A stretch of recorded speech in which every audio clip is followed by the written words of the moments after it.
Now recognize Dr. McCormick for 5 minutes of questions. Thank you, Dr. Wenstrup, Chairman. It's been insinuated that politicians, only bloggers, only conspiracy theorists are disagreeing with you. I want to point out that I'm probably the only member of Congress that actually treated patients during the pandemic from the very beginning to the very end of the pandemic, during night shifts in the ER. Thousands of patients during that time. And in 2020, I was censored. My medical license was threatened because I disagreed with bureaucrats. Literally taken off the internet as a person who is treating patients with leading-edge technologies, developing theories, but doing my very best, but being censored by the United States government for the first time, stepping in and taking the place of medical professionals as the experts in healthcare. Any dissent surrounding COVID-19 treatments, mask mandates, and any public policy surrounding the pandemic was immediately labeled as anti-science. I watched as public health officials and politicians told my patients what treatment options were best for them, regardless of their comorbidities or their medical history. Despite my education and my training and my experience, my opinions were relegated to conspiracy and misinformation by so-called healthcare experts who had never treated a patient throughout the entire pandemic. This has been a black eye on the medicine and has highlighted why government should never insert itself in between patients and their healthcare providers.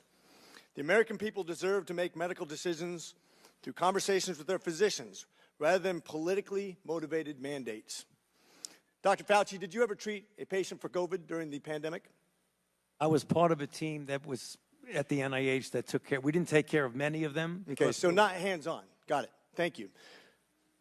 Why would I be criticized by a bureaucrat for doing my very best as a healthcare? This is a rhetorical question.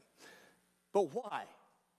Why would the government, who's never treated a patient for COVID, you can read all the things you want, but you're not there. You're not seeing patients. You're not watching people die, intubating patients right there with that disease in your face, watching it happen, watching the development of this disease and actually learning from it. But I'm being told by bureaucrats what's right and wrong. And what's funny is everything I was censored on, I was proven to be right. Pretty crazy, isn't it? You said in an interview that you gave as part of an audiobook written by Michael Spector that you believed an institutional should make it hard for people to live their lives so they'd feel pressured to get vaccinated. Could we run the audio clip on that, please?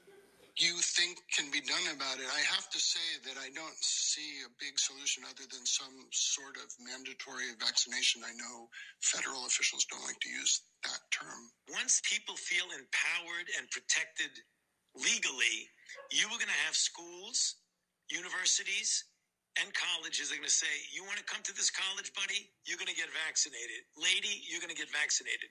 Yeah. Big corporations like Amazon and Facebook and all of those others are going to say, you want to work for us, you get vaccinated. And it's been proven that when you make it difficult for people in their lives, they lose their ideological bullshit and they get vaccinated. Thank you. Are all objections to COVID vaccinations ideological bullshit, Dr. Fauci? No, they're not, and that's not what I was referring to. Well, in reference to making it hard for people to get education, traveling, working, I'd say it very much was in context. And I take great offense to this. Miss Allison Williams testified before this committee about losing her job because she sought an exemption for ESPN's vaccine mandate, which came from recommendations from bureaucrats like yourself. She and her husband were actively working with a fertility expert, a physician, on how to get pregnant, and agreed with the premise that she was young, healthy, wanted to get pregnant, and shouldn't get the vaccination for medical purposes.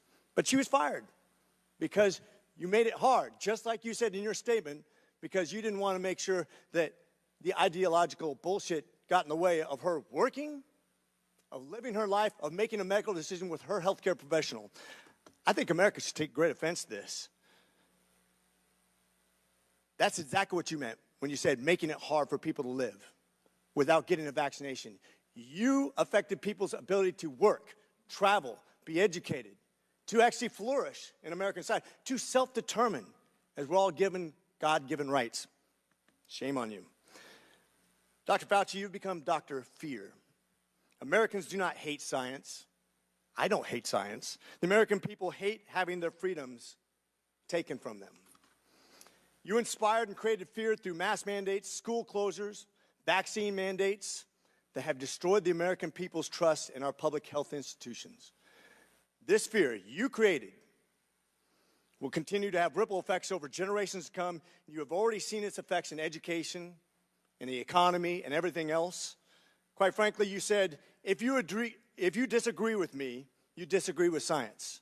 Dr. Fauci, I disagree with you because I disagree with fear. And with that, I yield. I now recognize Mr. Moskowitz from Florida for 5 minutes of questions.